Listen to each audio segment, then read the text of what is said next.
Phantom, how's it going? It's your boy Hardcover, and this is the Book of the Week segment. Now, this week is going to be a little bit different than the traditional weeks where I recommend something off in-stock trades that's coming out or anything like that, simply because of the fact that what I recommended last week, the Lock and Key Master Edition at the last minute, got pushed back to this week.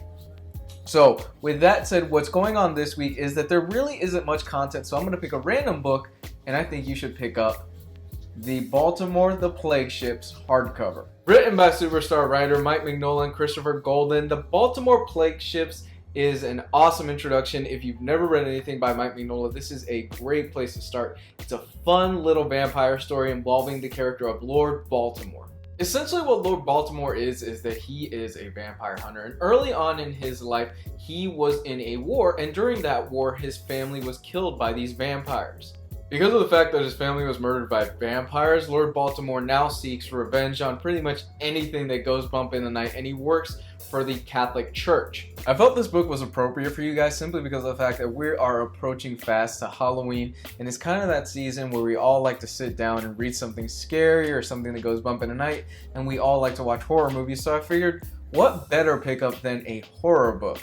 Now, like I've said, last week I recommended Lock and Key Master Edition. Unfortunately, it got pushed back to this week, so that is actually my true pick of the week. But if you're looking to add something else to your pick this week, I would highly recommend you check this out. It's a fun read all the way through, and Mike Mignola is on point here. He doesn't do the art though, unfortunately. The art here is done by Ben Stenbeck, and it's actually really good stuff. Ben Stenbeck is a very solid artist, and I gotta say, as somebody that has grown up reading Mike Mignola stuff and looking at his artwork, Ben does a great job at sort of imitating Mike's style, but not necessarily copying it to a T. He likes to play a lot with shadows and with mood lighting, and he definitely captures a lot of what's in the Hellboy books that are really popular with mainstream audiences.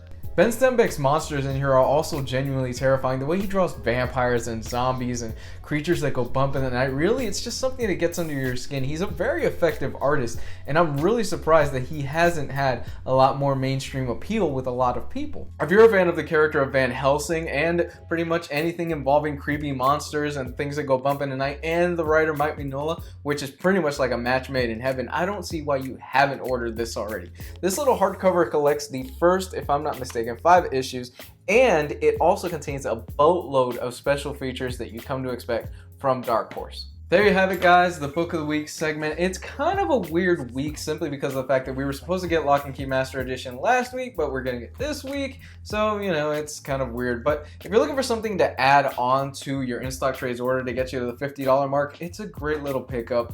It's a fun ride all the way through, like I've already said. But yeah, thank you so much, guys. You are literally the lifeblood of this channel, and you are what's keeping it alive. Trust me, it's not a lot of money to a lot of people, but to me, 80 bucks a month is a huge difference. So thank you so much once again, and thank you for your contributions. I hope you enjoyed this. Love you. Bye.